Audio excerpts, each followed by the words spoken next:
राम न जाण्या रे मूड नर, राम न जाण्या रे, राम न जाण्या रे मूड नर, राम न जाण्या रे।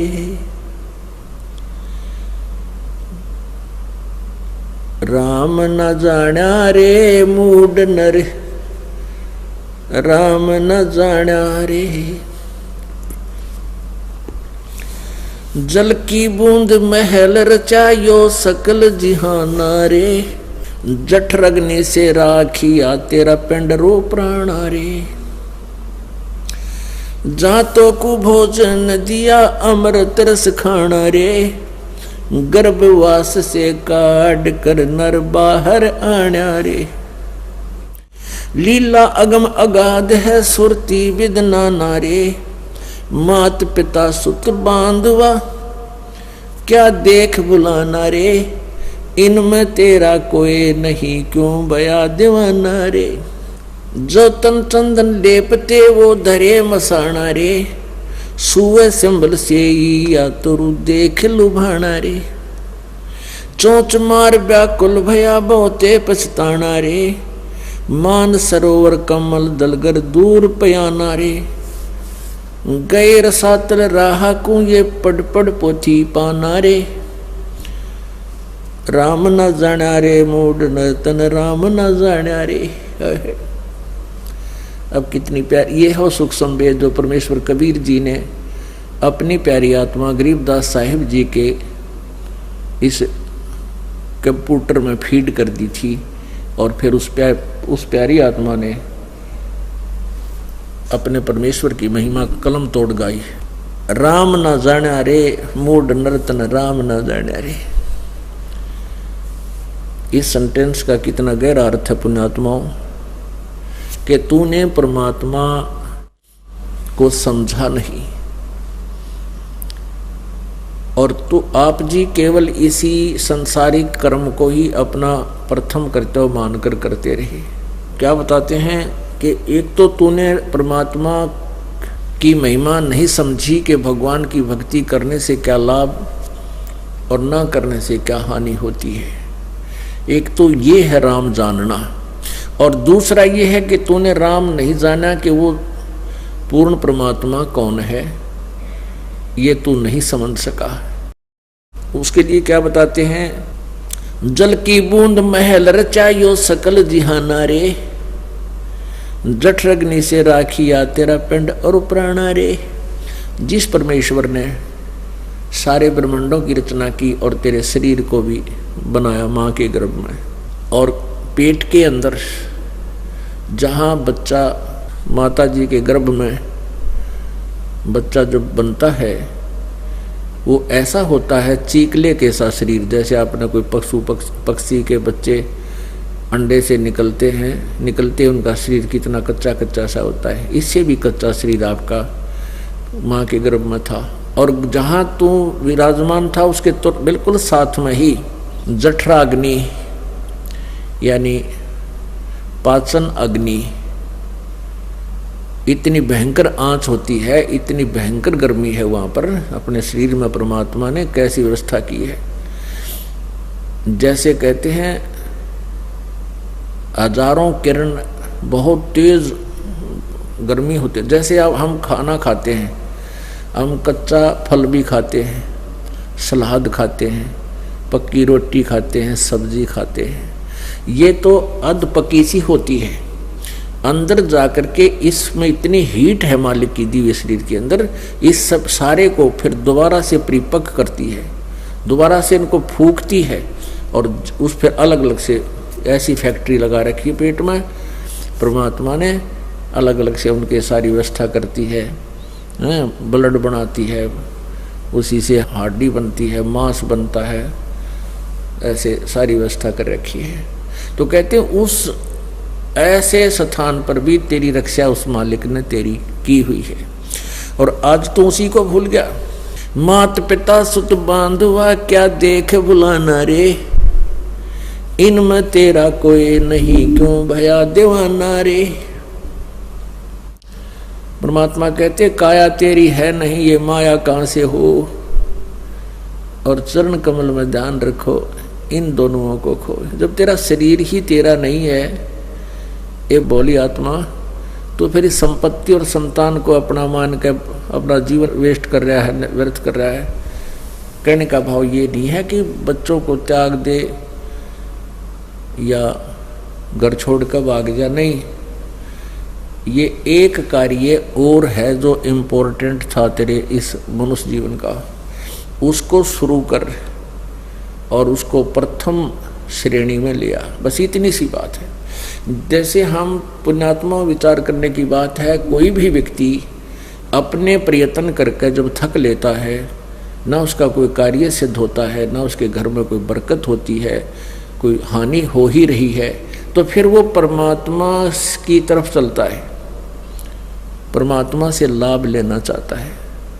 यदि हम परमात्मा को पहले ही इतना महत्व दें तो हमारे सभी कार्य अपने आप ठीक होते रहे। परमेश्वर कबीर जी ने बताया है कि दुख में सुमन सब करें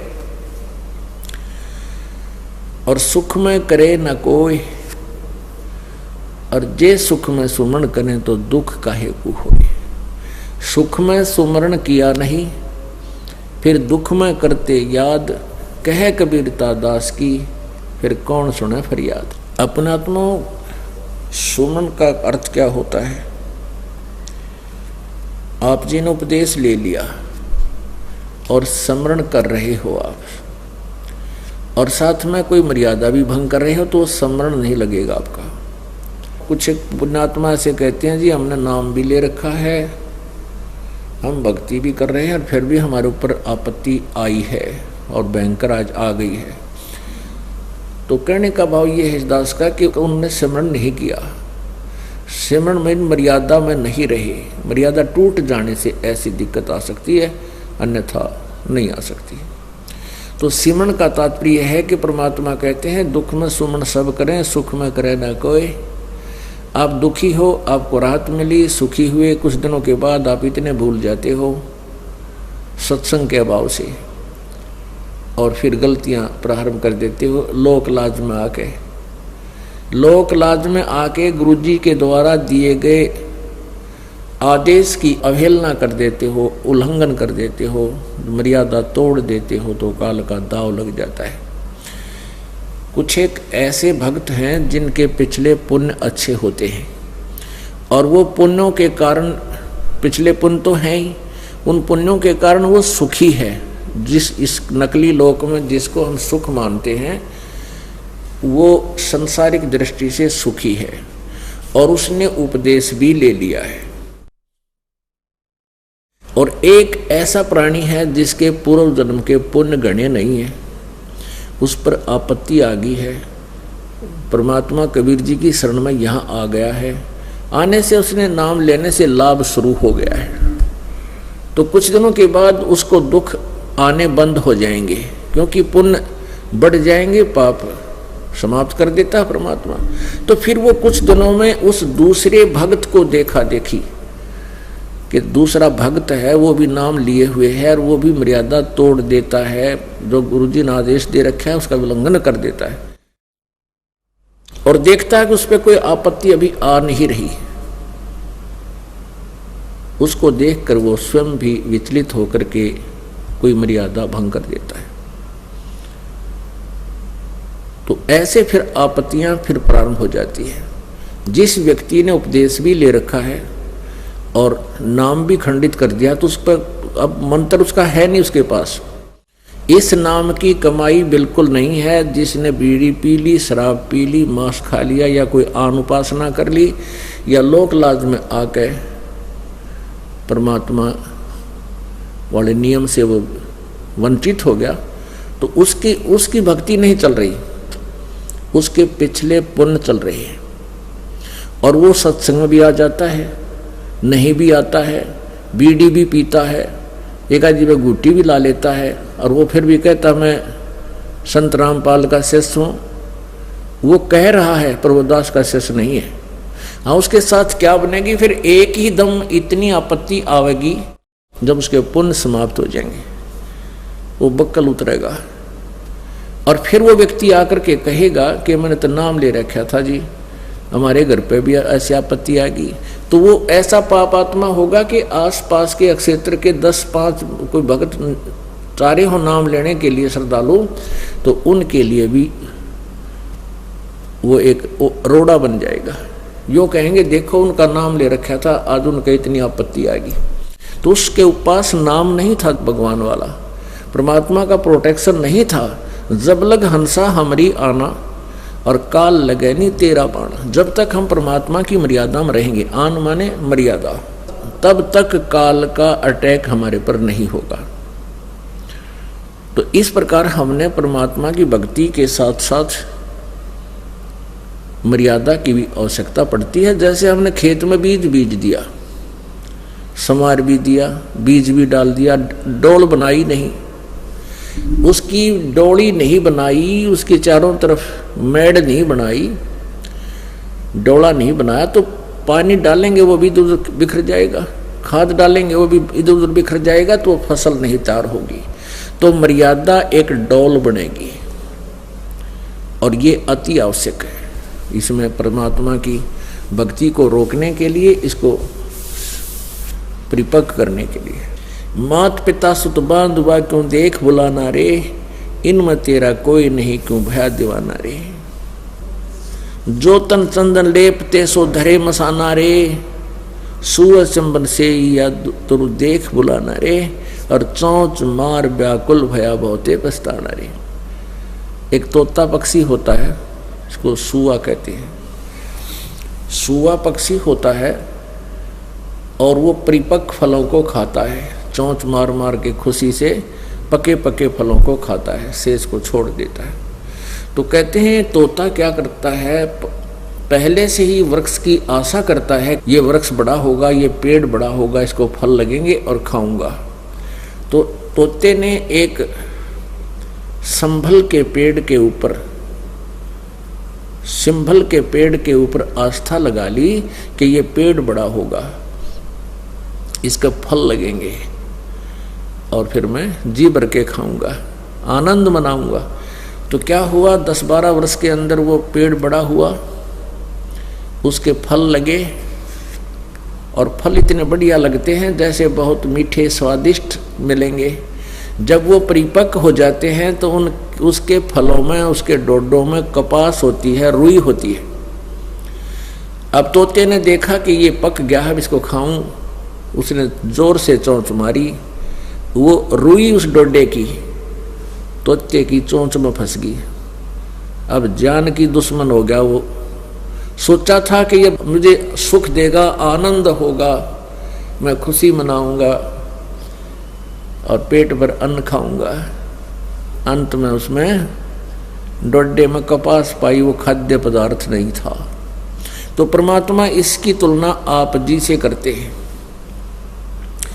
आप जी संतान उत्पत्ति करते हो, संतान उत्पत्ति होने के बाद फिर उसकी परवरिश के लिए दिन रात परिश्रम करते हो और ये सोचकर करते हो कि मुझे बुढ़ापे में सुख होगा। अब तो मैं युवा हूँ, मेहनत करके बच्चों को पाल दूंगा और बुढ़ापे में चैन सुख का सांस लूँगा और आनंद से रहा करूँगा। अब बुढ़ापे में जैसा आनंद से रहेगा तेरा जिए जानेगा।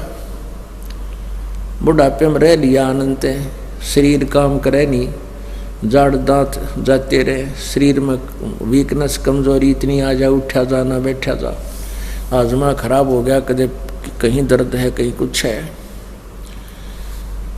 और परमात्मा क्या बताते हैं, बूढ़ा होवे पड़े खाट में सुने वचन खारे, कुत्ते तावण का भी सुख को न ये छाती फूकण हारे। ये श्लोक सुनेगा बुढ़ापे में, सुख तो 100 कोस दूर चलेगा। अब क्या होता है कि बूढ़ा बुढ़िया की ड्यूटी कंडे में हो जाए, वो खाट पे बैठे रहे अपने घर में, पौड़ी में, द्वार के आसपास उनकी चारपाई डाल देते। तो पुत्र वधू खेत कार्य में अपना जाती है, बाहर मजदूरी पर जाती है, या कोई गोबर पानी डालने जाती है, लेने आ जाती है। तो उनको कह के जाती है सास ससुर को कि तू ध्यान रखना कहीं घर में कुत्ते ना घुस जा। अब कुत्ते तो आदमी बूढ़े की तो कहाँ दाब मारने थे, वो तो ऐसे आंख में चौनिशी कर जाते हैं, बढ़ जाते हैं। तो कभी कुत्ता अंदर घुस गया और उसने जाकर के अंदर दूध कुछ पिया, कुछ गिर दिया उस ग्राउंड पर, परस्पर बखेर दिया। उधर से पुत्र वधू आ गई इतने में, और उसने अंदर जाकर देखा कुत्ते ने उत्पात मचा रखा। तो बहुत गुस्से में आकर के उस बुढ़ा बुढ़िया को कहती है कि तुम इन कुत्तों को भी नहीं रोक सकते, तुमने हमारी छाती फूंक दी, तुम कुछ भी करने के को ना। यानी इतना नाराज होकर के वो बोलती है जिसका दूध बिखर गया हो, जमीन पर गिर गया हो। तो बुढ़िया को फिर ये वचन सुनने को मिलेंगे। कहते हैं बूढ़ा हुआ पड़े खाट में, फिर सुने वचन खारे, और कुत्ते ताउन का भी सुख कोई ना, तुम छाती फूकना रे। पुणात्माओं, परमात्मा हमें ये याद दिलाते हैं कि तुम्हारे साथ ऐसी बनेगी जैसे उस तोते गेला बड़ी। जो भक्ति नहीं करते वो प्राणी, उनका अंत, उनके साथ परिवार का व्यवहार ऐसा होगा, बहुत रूखा होगा। और जो भक्ति करना शुरू कर देते हैं, परमात्मा की भक्ति ही कर रहे हैं, तो उनके अंत में आप देखना परमात्मा ऐसी व्यवस्था कर देगा, उस अपनी प्यारी आत्मा को दुख ही नहीं होने देगा। ये परमात्मा की भक्ति साधना का एक नियम है, ये उसका फल है कि आपको दुख ही नहीं होने देगा। एक बार एक त्रिलोचन नाम का भगत था, और वो परमात्मा की मर्यादा में रहकर साधना कर रहा था। परमेश्वर कबीर जी रह कर आते रहते हैं, कभी केवल एक संत रूप में रह कर के चले जाते हैं, और कुछ एक भक्तों को परमात्मा का लाभ दे जाते हैं, जिसका उदाहरण दूर तक फैला रहता है कि उनको एक संत था, उसने ऐसे कृपा करी, भगवान की कृपा से उनको ऐसे लाभ हुआ। तो इस कारण से हम परमात्मा की महिमा जीवित है, परमात्मा की सतिथि अभी तक ज्यों की त्यों है। अन्यथा ये काल भगवान चाहता है कि इनको गलत साधना पर लगा दूं, शास्त्र में साधना ये करें, गलत ज्ञान दे दूं, और ये परमात्मा से मिलने वाला लाभ इनको मिलना बंद हो जाए, और ये सब नास्तिक हो जाए। जैसे पूरा रूस हो गया नास्तिक, और पूरा चीन कंट्री हो गया नास्तिक। तो ये चाहता है कि ये ऐसे हो जाए सभी, फिर टंटा कट जाए, वहाँ कोई सुने को नहीं उस कबीर साहब की, जो अपनी प्यारी आत्माओं को अपने पास ले जाने के लिए आता है। तो त्रिलोचन भगत के ने परमात्मा की शरण ली, नाम लिया, और उनके बताए अनुसार साधना करते रहे। वृद्ध हो गए, और उनके एक नौकर था, कुछ जमीन थी और थोड़ी बहुत जमीन थी, उससे गुजारा हो रहा था। और एक नौकर था, उसका नौकर बहुत सेवा करता था। नौकर के कोई ऐसी घटना घट गई कि उसको जाना पड़ गया, और उसको त्रिलोचन ने भी मना नहीं किया कि जा बेटा। अब वो नौकर चला गया, तो पीछे से क्या हुआ कि उसके जाने के कुछ देर बाद ही त्रिलोचन भगत का दस्त लग गए, डायसेंट्री होगी, और इतना वीक हो गया, उठा जाना बैठा जाना, पानी भी नहीं पी सके। तो बड़ा दुखी हुआ, परमात्मा को याद किया, प्रभु या कौन बनी, वो बच्चा भी चला गया। तो प्रभु ने क्या किया, उसके नौकर का रूप धारण किया और वहां आ खड़ा हुआ। तो उसने पूछा कि बेटा गया नहीं तू? अक नहीं महाराज जी, आपकी इस स्थिति को देखकर आप कुछ ढीले से चल रहे थे, मेरे मन में आ गया कि महाराज जी बहुत ढीले हैं, और स्वस्थ हो जाओगे तब जाऊंगा। 1 महीने के बाद वो नौकर आया। नौकर आने से 2 मिनट पहले, आध घंटा पहले, 20 मिनट पहले परमात्मा वहाँ से अंतर्जान हो गई। वो नौकर आया और अपने घर से कम भी 200-300 किलोमीटर का रहने वाला था, पैदल आते जाते थे। वहाँ से वो कोई सामान लाया था, उसने कहा प्रणाम गुरुजी, प्रणाम महाराज जी, प्रणाम बेटा, आ गया। वो यूँ तक कह जी ये लो ये हमारे खेत में ऐसा होता था, ये फसल लाया हूँ, और वहाँ के भक्त आपको, हमारे गांव के सभी भक्त आपको ऐसे ऐसे प्रणाम बोल रहे थे। और त्रिलोचन उसके मुंह की तरफ देख रहा है, ये बोल क्या रहा है भाई, क्या बता रहा है बेटा, कौन है, किसके बारे में बोल रहा है तू, क्या कह रहा है, कहाँ से आया, क्या बात होगी।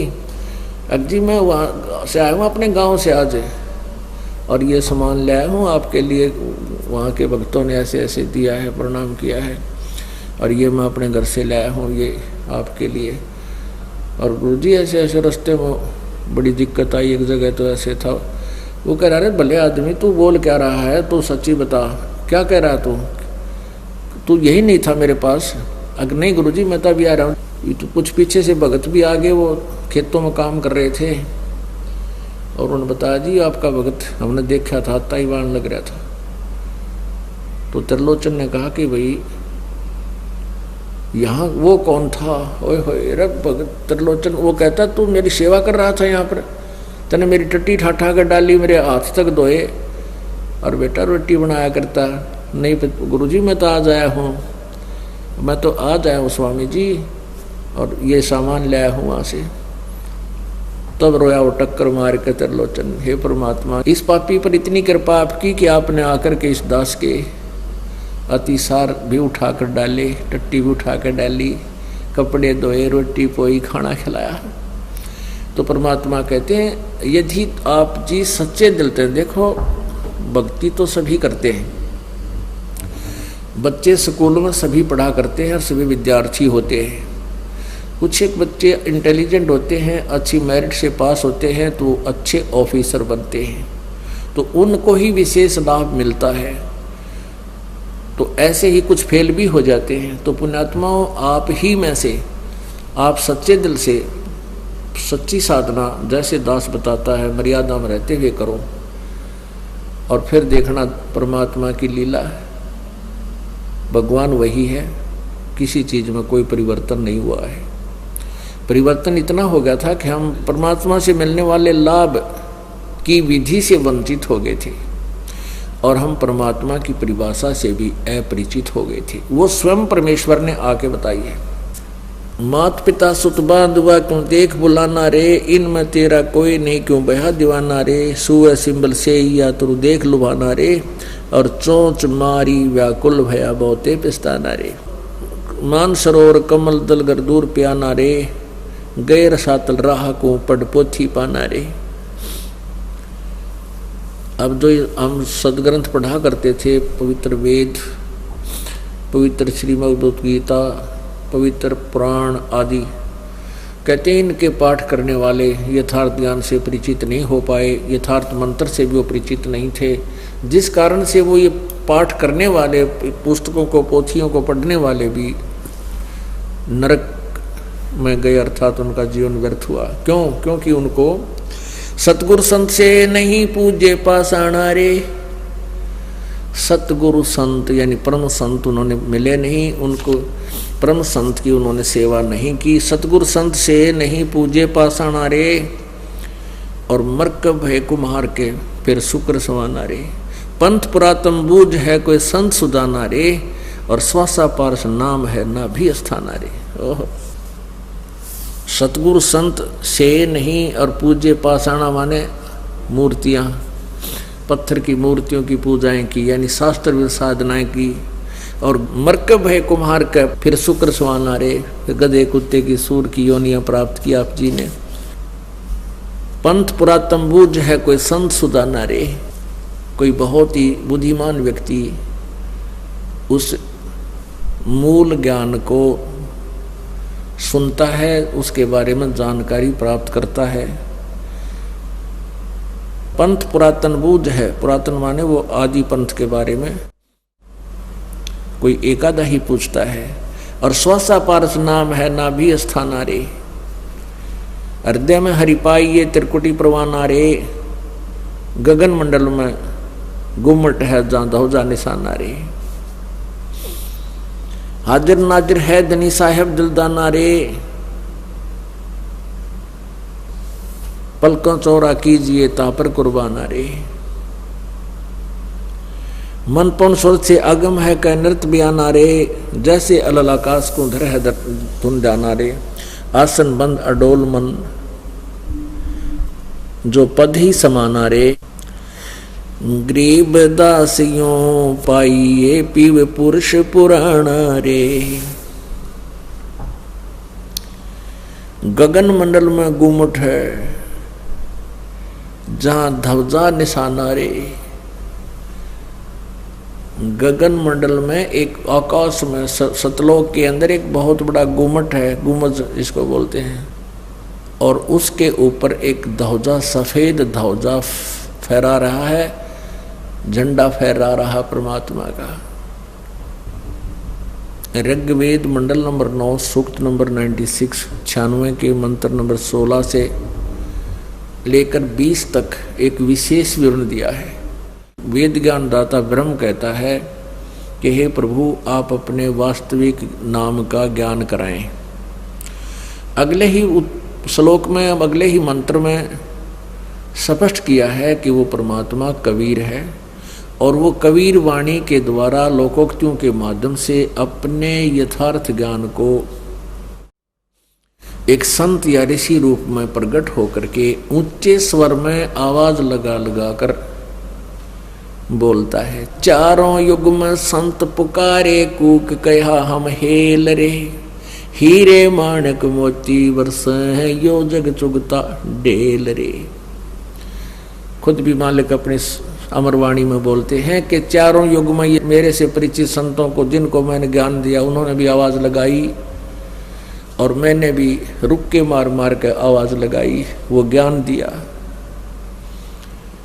ऊंचे स्वर में गरज गरज की आवाज लगाई मैंने, और ये मुक्ति रूपी तत्व ज्ञान रूपी हीरे और मोती ये अमृतवाणी मैंने बरसाई।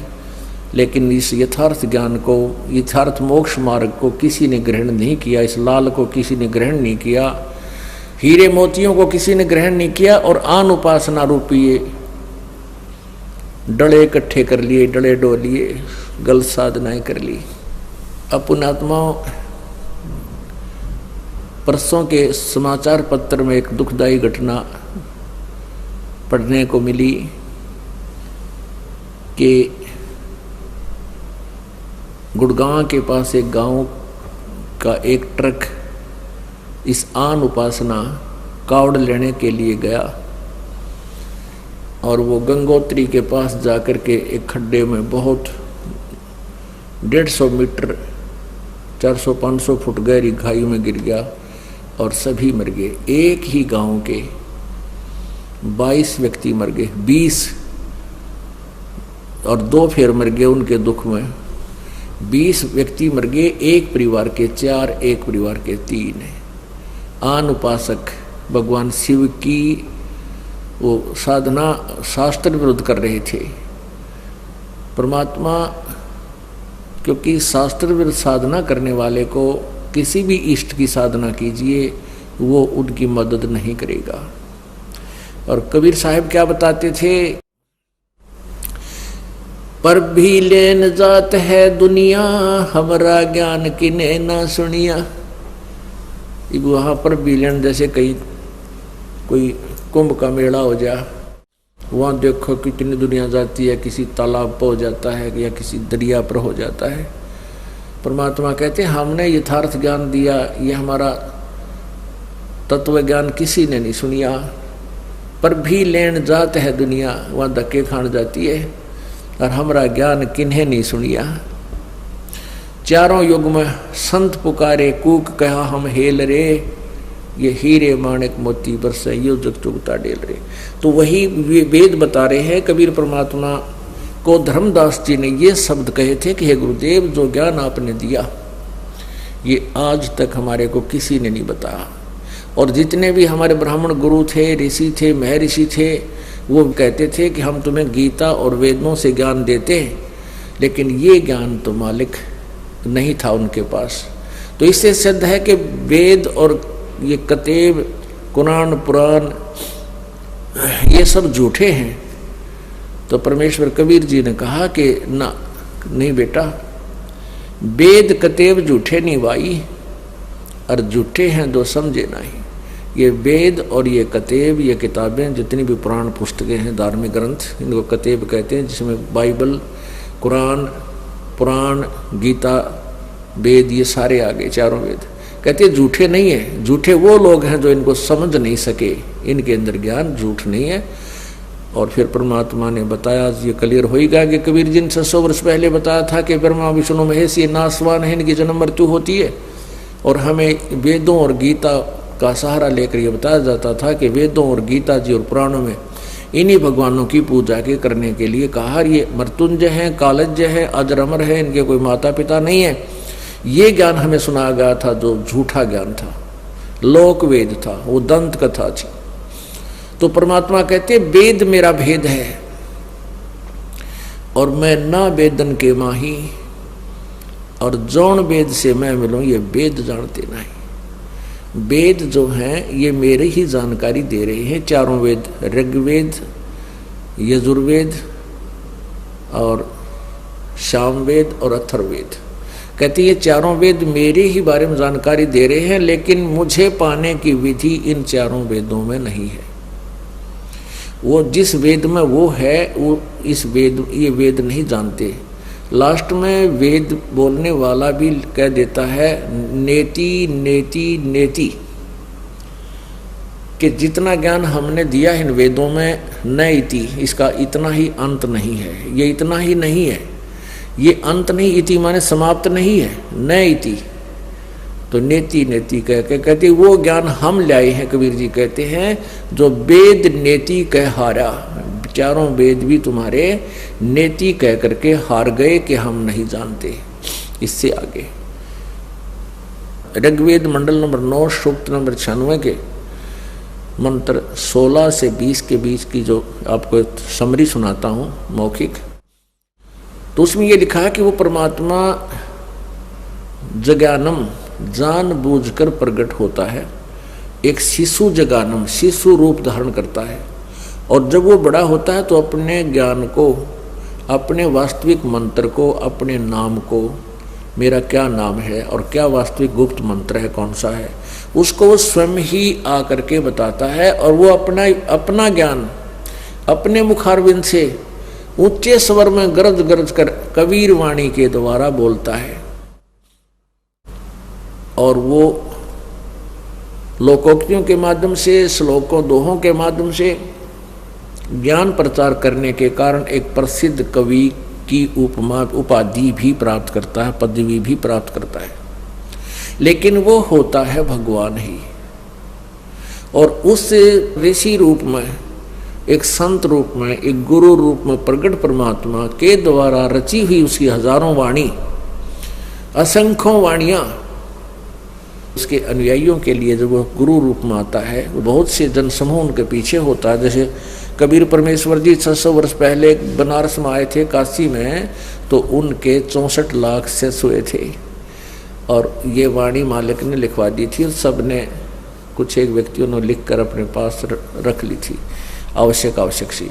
तो उन वाणियों को पढ़ते हैं, कहते उनको वो वाणी परमात्मा के मुखारविंद से बोला गया वो तत्व ज्ञान अमृत के तुल्य स्वादिष्ट होता है, आनंददायक होता है। वह वाणी उनको बहुत प्यारी लगती है। और वो परमात्मा तीसरे मुक्ति धाम में रहता है। तीसरा मुक्त धाम यानी पूर्ण मोक्ष स्थान, एक तो ब्रह्म का लोक, 21 ब्रह्मांड, देश कहो, लोक कहो, और दूसरा परब्रह्म का लोक, अक्षर ब्रह्म का लोक, सात्संग ब्रह्मांड, ये इतना क्षेत्र देश, और तीसरा जो मुक्ति धाम है वो सतलोक है। ऊपर के ब्रह्मांड, सतलोक, अलखलोक, अगमलोक, अनामी लोक, ये सारा एक क्षेत्र अलग से तीसरा मुक्ति धाम भी कहलाता है। तो तीसरे देश में, तीसरे मुक्ति धाम में वो रहता है, तीसरे धाम में रहता है, और वहाँ से चलकर आता है, अपना ज्ञान प्रदान करता है।